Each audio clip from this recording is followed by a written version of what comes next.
Hello student, welcome back to our channel chemistry guide. দেখো group 15-এর আমাদের semester 3-র জন্য বা নিট জেই পরীক্ষার জন্য গ্রুপ 15-এর যে এমসিকিউ সিরিজ চলছে তার প্রথম ভিডিওটা অলরেডি আমাদের হয়ে গেছে। সেখানে 25টা এমসিকিউ আলোচনা করা আছে। ভিডিও ডিসক্রিপশন বক্সে লিঙ্ক পেয়ে যাবে বা প্লে লিস্ট দেখে নেবে। প্রত্যেকটা চ্যাপ্টারের প্লে লিস্টে গিয়ে তোমরা সব ভিডিও দেখতে পাবে, যে যার মতো করে একটু দেখে নিও। তো চলো শুরু করা যাক। আছে 26-এর এমসিকিউ, নিম্নলিখিত কোন যৌগটি বিস্ফোরক? মনে রাখবে এখানে NCl3 হচ্ছে একটি বিস্ফোরক, অর্থাৎ NCl3 বাকি যে হ্যালাইডগুলো রয়েছে তার মধ্যে ট্রাইহ্যালাইডের মধ্যে NCl3টা বিস্ফোরক। আচ্ছা, তারপরের কোশ্চেন আছে নেসলার দ্রবণে NH3 গ্যাস চালনা করা হলে কি ঘটবে? তো চলো আমরা দেখে নিই যে নেসলার দ্রবণের সঙ্গে NH3-র বিক্রিয়াটা কি ঘটে। তো আমরা দেখো বিক্রিয়াটা দেখতে পাচ্ছি, নেসলার বিকারকের সঙ্গে আমরা যদি NH3 বিক্রিয়া করাই তাহলে যেটা তৈরি হচ্ছে এইটাকে আমরা বলছি মিলন্স বেস, এবং এটা লালচে বাদামি বর্ণের অধক্ষেপ হয়। অর্থাৎ যদি বাদামিটাই ধরি, লালচে বাদামি বর্ণের অধক্ষেপ হয়, অর্থাৎ এখানে আমাদের সঠিক অ্যান্সার দেখো অপশান ডি, মিলন্স বেসের বাদামি বর্ণের অধক্ষেপ পড়ে। আচ্ছা, নেক্সট কোশ্চেন আছে দেখো N2O ও NO2 এই দুটোর মধ্যে কোনটি বেশি ধ্রুবীয়? তো আমরা যদি এখানে গঠনটা দেখি তাহলেই আমরা আমাদের উত্তর পেয়ে যাব। N2O যেটা রয়েছে তার গঠন দেখো, আমি আঁকলাম, এটা হচ্ছে N2ওর গঠন। তো দেখতে পাচ্ছ সরল রৈখিক, কিন্তু NO2-র গঠন আমরা জানি যে এটা কৌণিক, এর গঠন কৌণিক। তাই স্বাভাবিকভাবে এখানে আমরা দেখতে পাবো যে NO2 এর ধ্রুবীয়তা বেশি, কারণ এখানে কিছুটা দেখো ক্যান্সেল আউটের চান্স থাকে, এও ইলেকট্রোনেগেটিভ, কিন্তু এখানে দেখো একটা লব্ধি থাকবে, তাই এর ধ্রুবীয়তা বা দ্বিমেরু ভ্রামক যেটাকে আমরা বলছি সেটা বেশি হবে। আচ্ছা, নেক্সট কোশ্চেন আসছে সাদা ফসফরাস লাল ফসফরাস অপেক্ষা বেশি সক্রিয়, এর কারণটা কি? আমরা যদি সাদা ফসফরাসের গঠন দেখি তাহলে আমরা দেখব এই যে অপশান সিতে যেটা আছে, সাদা ফসফরাসের ক্ষেত্রে কৌণিক পীড়নটা অনেক বেশি হয়, যার কারণে সাদা ফসফরাস চট করে ভেঙে যেতে পারে এবং সাদা ফসফরাস লাল ফসফরাস অপেক্ষা বেশি সক্রিয় হয়। অর্থাৎ এখানে মেন কারণ হচ্ছে সাদা ফসফরাসে কৌণিক পীড়নটা বেশি। তারপরের কোশ্চেন আছে ফসফিনের শোষক হলো। মনে রাখবে ফসফিনের শোষক হলো ব্লিচিং পাউডার। এখানে ব্লিচিং পাউডারের সঙ্গে ফসফিনের বিক্রিয়ায়, পুরো বিক্রিয়াটা আমি লিখলাম না, বইতে পেয়ে যাবে, PCl3 যৌগে রূপান্তরিত হয়, অর্থাৎ ফসফিনটা PCl3-তে রূপান্তরিত হয়, অর্থাৎ ফসফিনটা শোষিত হয়ে যায়। তাই ব্লিচিং পাউডার হচ্ছে ফসফিনের শোষক। নেক্সট আছে দেখো হোম সিগন্যালে ব্যবহৃত হয়। তো হোম সিগন্যালটা একটু মনেই রাখতে হবে তোমাদের। হোম সিগন্যালে ব্যবহৃত হয় Ca3P2.CaC2, এটা মনে রাখবে, হোম সিগন্যালে ব্যবহৃত হয়। আচ্ছা, তারপরে কোশ্চেন ফসফরাসের কোন রূপভেদী তড়িতের পরিবাহী? বা আরেকটা অথবা দেওয়া কোশ্চেন আছে যে ফসফরাসের কোন রূপভেদী সবথেকে বেশি স্থিতিশীল? এখানে দুটো প্রশ্নের ক্ষেত্রে আলাদা করে দেয়া যেত, কিন্তু উত্তরটা সেম, কালো ফসফরাস হবে। মনে রাখবে কালো ফসফরাসটা সম্পূর্ণ পরিবাহী না হলেও এটা অর্ধপরিবাহী হিসেবে কাজ করে, আর বাকিগুলো কিন্তু কুপরিবাহী। তো কালো ফসফরাসটা হচ্ছে অর্ধপরিবাহী এবং সর্বাপেক্ষা স্থায়ী। কালো ফসফরাসটা হচ্ছে সর্বাপেক্ষা সবথেকে বেশি স্থায়ী, তাই কালো ফসফরাস মনে রাখবে সবথেকে বেশি নিষ্ক্রিয়। তাই একটার মধ্যে 3টে এমসিকিউ হয়ে গেল। দেখো কি হলো, কালো ফসফরাসটা অর্ধপরিবাহী, পরিবাহী হিসেবে, তড়িতের পরিবাহী হিসেবে কাজ করে।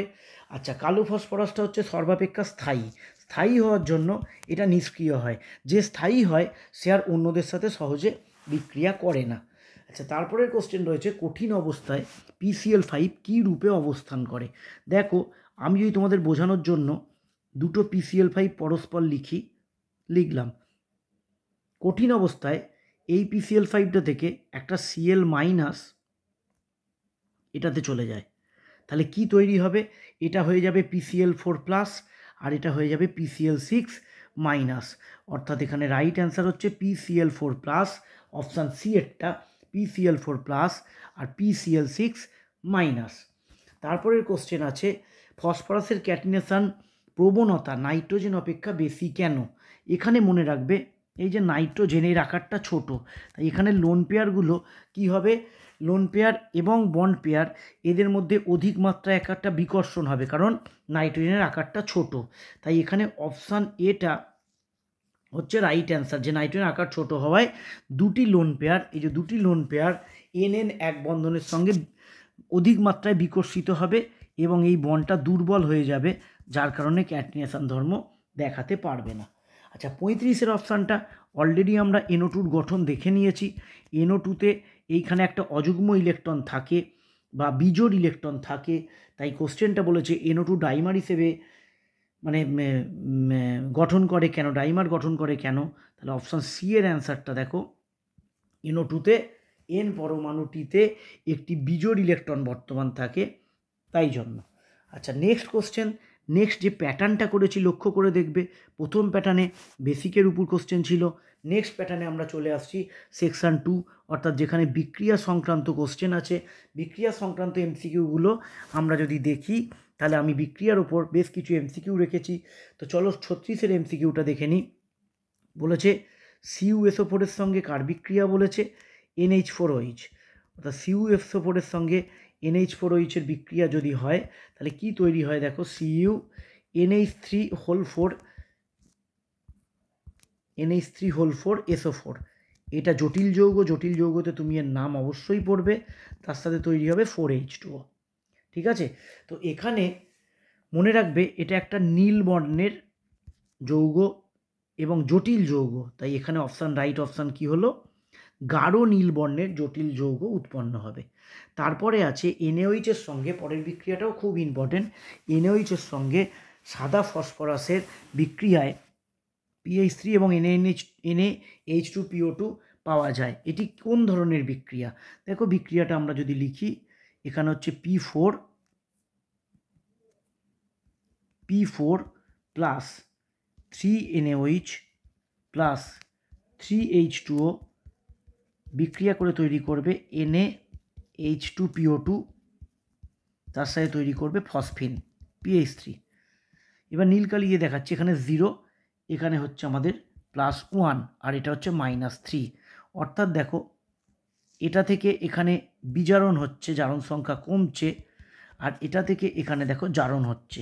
তো এই ধরনের বিক্রিয়া যেখানে একটা জিনিস থেকেই জারণ হচ্ছে এবং একটা থেকেই বিজারণ হচ্ছে, এই ধরনের বিক্রিয়াকে আমরা বলি অসমঞ্জস বিক্রিয়া বা ডিসপ্রপোর্শনেশন বিক্রিয়া বা অসমঞ্জস বিক্রিয়া। তো তাহলে এখানে অ্যান্সারটা কী দাঁড়ালো আমাদের, অসমঞ্জস বিক্রিয়া বা ডিসপ্রপোর্শনেশন বিক্রিয়া। নেক্সট কোশ্চেন আছে আমাদের, অ্যামোনিয়াম ডাইক্রোমেটকে তাপ দিলে কি ঘটবে? দেখো অ্যামোনিয়াম ডাইক্রোমেট হচ্ছে NH4 Cr2O7। একে যদি আমরা হিট করি, খুবই দরকারি কোশ্চেন, এখানে তৈরি হবে N2, তার সাথে তৈরি হবে Cr2O3, তার সাথে তৈরি হবে H2O 4H2O, Cr2O3 4H2O, অর্থাৎ এখানে আমরা দেখতে পাচ্ছি অপশান বিতে আমাদের পুরো কারেক্ট অপশানটা আছে, N2 তৈরি হবে, Cr2O3 তৈরি হবে এবং জল তৈরি হবে। নেক্সট কোশ্চেন দেখতে পাচ্ছ 39-এরটা, বলছে উত্তপ্ত কিউপ্রিক অক্সাইডের উপর দিয়ে অ্যামোনিয়া গ্যাস চালনা করলে কি উৎপন্ন হয়? তো বিক্রিয়াটা লেখাই আছে, কিউপ্রিক অক্সাইডের উপর দিয়ে যদি অ্যামোনিয়া গ্যাস চালনা করি তাহলে আমরা নাইট্রোজেন গ্যাস পাবো, অর্থাৎ নাইট্রোজেন উৎপন্ন হবে, তার সাথে দেখতে পাচ্ছ কী কী উৎপন্ন হয় লেখা আছে। তারপরের কোশ্চেন বলছে অ্যামোনিয়া অতিরিক্ত Cl2-র সঙ্গে বিক্রিয়ায় কি উৎপন্ন করে? এখানে মনে রাখবে দুটো বিক্রিয়া হতে পারে, একটা অ্যামোনিয়া অতিরিক্ত ক্লোরিন আর একটা হচ্ছে ক্লোরিন অতিরিক্ত অ্যামোনিয়া। তো এই কোশ্চেনটায় খেয়াল করতে হবে অতিরিক্তটা ক্লোরিন আছে। তো এক্ষেত্রে দেখো বিক্রিয়াটা আমরা লিখে দিয়েছি, বিক্রিয়াটা তোমরা দেখতে পাচ্ছ, NH3 অতিরিক্ত ক্লোরিন NCl3 আর 3HCl উৎপন্ন হবে, এই দুটোর মিশ্রণ উৎপন্ন হবে, অর্থাৎ অপশান ডিটা এখানে রাইট অ্যান্সার, যেখানে আছে আমাদের NCl3 এবং HCl এই দুটো উৎপন্ন হবে। অনেক সময় এখানে এটাকে হলুদও লেখা থাকতে পারে, NCl3টা একটুখানি দেখে নেবে। তারপরে বলছে দেখো ঠিক উল্টোটা, অতিরিক্ত গাঢ় NH3-র সঙ্গে Cl2, অর্থাৎ এখানে অতিরিক্ত ছিল Cl2টা, এবার অতিরিক্ত দিয়েছে NH3টা। এক্ষেত্রে আমরা তোমাদের স্টেপ ভেঙে ভেঙে দেখাচ্ছি। দেখো যখন আমরা অ্যামোনিয়াটা অতিরিক্ত নেব তখন ক্লোরিনের সঙ্গে বিক্রিয়া করে তৈরি করবে N2 আর HCl। N2 আর HCl প্রথমে উৎপন্ন হবে, কিন্তু পরবর্তীকালে আবার যেহেতু অ্যামোনিয়াটা অতিরিক্ত আছে তাই অ্যামোনিয়ার সঙ্গে আবার এই HClটা যুক্ত হয়ে গিয়ে তৈরি করবে 6NH4Cl। তো এই দুটো বিক্রিয়া কম্বাইন্ডেই একটা বিক্রিয়া, অর্থাৎ তোমরা এখানে অ্যান্সার হিসেবে NH4Cl করতে পারো, আবার এখানে এইটাও কেউ করতে পারো, কিন্তু অবশেষে কিন্তু NH4Clটাই উৎপন্ন হয়। N2টাও থেকে যায়, এটাও ঠিক কথা, N2টাও থেকে যায়। তাই এখানে তোমরা দুটোকেই সঠিক হিসেবে বিবেচনা করতে পারো, দুটোকেই বিবেচনা করতে পারো, কারণ N2টা সত্যিই থেকে যাচ্ছে এখানে। তাই যেহেতু N2টা থেকে যাচ্ছে তাই এটার দিকেই একটু পাল্লাটা ভারী করে দিয়ে এইটাকে উত্তর করে দিতে পারো। আর যদি অপশানে N2 প্লাস NH4Clটা না থাকতো তখন তুমি এইটা উত্তর করতে। আচ্ছা, নেক্সট কোশ্চেন বলছে অ্যামোনিয়া গ্যাসকে ব্লিচিং পাউডার দ্রবণের মধ্যে দিয়ে পাঠানো হলো। আচ্ছা, আগেরটাতে আরেকটু কথা কিছু বলে দিই আমি। ধরো এবারে আমি তো দুটো বিক্রিয়া লিখে দিলাম, দুটো বিক্রিয়া আমরা লিখে দিয়েছিলাম। এবার আমরা যদি দুটো বিক্রিয়াকে এক করি তাহলে কি দাঁড়াচ্ছে দেখি। প্রথম দেখবে 2NH3 ছিল আর 6NH3 ছিল, সেখানে 3Cl2 দিলাম, ভেতরে যা তৈরি হলো হলো। তাহলে ফাইনাল প্রোডাক্টে কী এলো, N2 প্লাস 6NH4Cl। তাই আমি বলি এটার লজিকে তোমরা এই উত্তরটাকেই রাইট করো, NH4Clটা করো না, N2 প্লাস NH4Cl এটাকেই রাইট অ্যান্সার করো এবং বিক্রিয়াটা এটাই লিখে রাখো। পরীক্ষার সময় এইভাবে হাফ হাফ করে বিক্রিয়া করা সম্ভব হবে না। নেক্সট কোশ্চেন, অ্যামোনিয়া গ্যাসকে ব্লিচিং পাউডারের মধ্যে দিয়ে পাঠানো হলে কি উৎপন্ন হবে? উত্তর N2 গ্যাস উৎপন্ন হবে। যদি তোমাদের বিক্রিয়া মনে না থাকে করার দরকার নেই, আমি বিক্রিয়াটা লিখে দিয়েছি, মনে রাখবে নাইট্রোজেন গ্যাস উৎপন্ন হবে। অর্থাৎ নাইট্রোজেন গ্যাস উৎপন্ন হওয়ার ক্ষেত্রে অ্যামোনিয়ার সাথে কে বিক্রিয়া করে নাইট্রোজেন গ্যাস উৎপন্ন করছে এটা একটু মনে রাখতে পারলে ভালো হয়, তাহলে MCQগুলো তাড়াতাড়ি হবে তোমাদের। নেক্সট বিক্রিয়া কিন্তু তোমরা নিচু ক্লাসে অনেকবার পড়েছো, সোডিয়াম নাইট্রেটের মিশ্রণকে, অর্থাৎ NaNO3 Zn আর Zn এর সঙ্গে আছে NaOH, যেটা ক্লাস 11-এ ব্যালেন্সেও তোমরা পড়েছো। এখানে মনে রাখবে অ্যামোনিয়া গ্যাস উৎপন্ন হবে, অ্যামোনিয়া গ্যাস উৎপন্ন হবে। তারপর বলছে ফসফিন গ্যাস বাতাসের সংস্পর্শে এলে একটা সাদা ধোঁয়ার সৃষ্টি হয়, এর কারণটা কি? ফসফিন গ্যাস যখন বায়ুর অক্সিজেনের সঙ্গে সংস্পর্শে আসে তখন একটা বিস্ফোরণ সহ জ্বলে ওঠে এবং বিক্রিয়া করে, এবং বিক্রিয়ার ফলে ফসফরাস পেন্টঅক্সাইডের সাদা ধোঁয়ার সৃষ্টি করে, ফসফরাস পেন্টঅক্সাইডের সাদা ধোঁয়ার সৃষ্টি করে এবং সঙ্গে জল উৎপন্ন করে। তো সাদা ধোঁয়াটা কেন হচ্ছে? P2O5-এর জন্য। তো বিক্রিয়াটা যদি আমরা লিখি 2PH3 প্লাস 4O2, একটু হিট লাগে, তাহলে তৈরি করবে P2O5 plus 3H2O, P2O5 plus 3H2O। নেক্সটটা কিন্তু ফসফিনের সঙ্গে কপার সালফেটের জলীয় দ্রবণের বিক্রিয়া, এটা অনেকটা বড় বিক্রিয়া। আমি আর বিক্রিয়াটায় যাচ্ছি না, শুধু তোমরা মনে রাখবে এইটা কিন্তু উৎপন্ন হয় অন্তর্বর্তী যৌগে কপার ফসফাইড যৌগ গঠনের মাধ্যমে পরবর্তীকালে CuSO4-কে সেটা ধাতব কপারে অদক্ষিপ্ত করে। তো কপার ফসফাইডটা একটু মনে রেখো, আর ধাতব কপারের অদক্ষেপ হয়, এটা মনে রেখো। যদি কেউ পারো বই থেকে, বইতে অবশ্যই পাবে ফসফিনের সঙ্গে কপার সালফেটের রিয়াকশান, দুটো রিয়াকশান আছে, যদি কেউ পারো লিখে রাখবে। রিয়াকশানটা বড়, MCQর সময় কম, তাই আমি চাইবো এটা তোমরা একটু মুখস্থ মতো করে রেখে দাও, তোমাদের তাড়াতাড়ি হবে। নেক্সট কোশ্চেন ভীষণ ইম্পর্টেন্ট, ফসফিনের বিক্রিয়াগুলোই জানবে, ভীষণ ইম্পর্টেন্ট। তো এখানে সিলভার নাইট্রেটের সঙ্গে ফসফিনের মনে রাখবে, মোটামুটি একটা আইডিয়া বলছি। ফসফিনের সঙ্গে যখন কোনো লবণের বিক্রিয়া হচ্ছে তোমরা খেয়াল করে দেখো লাস্টে কিন্তু ধাতুর অদক্ষেপ পড়ছে। দেখো এখানেও তোমরা কিসের অদক্ষেপ পেলে? কপারের। এখানেও মনে রাখবে ধূসর বা কালো বর্ণের সিলভার ধাতুর অদক্ষেপ পড়ে, তো সিলভার অদক্ষেপ পড়বে। আচ্ছা, তারপরে আছে H3PO3-কে উত্তপ্ত করলে কি উৎপন্ন হয়? দেখো বিক্রিয়াটা আমরা লিখলাম, H3PO3-কে যদি উত্তপ্ত করি তাহলে ফসফিন তৈরি হবে আর H3PO4 উৎপন্ন হবে, অর্থাৎ এখানে রাইট অ্যান্সার হবে অপশান সিটা। তাহলে অ্যামোনিয়া দ্রবণের সঙ্গে সিলভার ক্লোরাইডের বিক্রিয়া ঘটানো হলে, অ্যামোনিয়া দ্রবণ মানে হচ্ছে NH4OH, আর সিলভার ক্লোরাইডের সঙ্গে বিক্রিয়া ঘটালে সাদা একটা অদক্ষেপ পড়বে এবং এই যৌগটার নাম ডাইঅ্যামিন সিলভার 1 ক্লোরাইড। এই নামগুলো তোমরা সেম 4-এ একটা চ্যাপ্টার আছে সেখানে শিখবে। তো এই যৌগটার নাম হচ্ছে ডাইঅ্যামিন সিলভার ক্লোরাইড, সাদা অদক্ষেপ পড়বে। তারপরে কোশ্চেন হচ্ছে PCl5-এর আদ্র বিশ্লেষণ ঘটালে কি উৎপন্ন হবে? তাহলে এইখানে PCl5 আদ্যবিশ্লেষণে প্রথমে তৈরি হয় POCl3, তার পরবর্তীকালে ওই এক্সট্রা জল যেটা আছে সেটা কিন্তু H3PO4 উৎপন্ন করায়।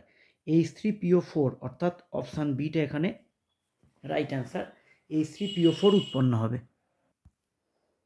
নেক্সট এবং আজকের লাস্ট কোশ্চেন 25টার মধ্যে, যে NH3 আর PH3-র মধ্যে পার্থক্য করা যাবে না কোনটার সাহায্যে, মানে একটা বিক্রিয়া করবে আর একটা করবে না, সেটা হচ্ছে NaOH দ্রবণের ক্ষেত্রে NaOH-এর ক্ষেত্রে এদের মধ্যে পার্থক্য করা যাবে না, বাদবাকিদের ক্ষেত্রে কিন্তু এদের মধ্যে পার্থক্য করা যাবে। দেখবে ফসফিনের সাথে বিক্রিয়া করছে, তারপর গন্ধ বা ব্লিচিং পাউডারের সঙ্গে এক এক রকম প্রোডাক্ট তৈরি হচ্ছে, এগুলোর সাহায্যে করা যাবে। NaOH দ্রবণের সাহায্যে NH3 আর PH3-র পার্থক্য করা যায় না। তো এই ছিল আজকের ভিডিও, খুব তাড়াতাড়ি নেক্সট ভিডিওতে দেখা হচ্ছে।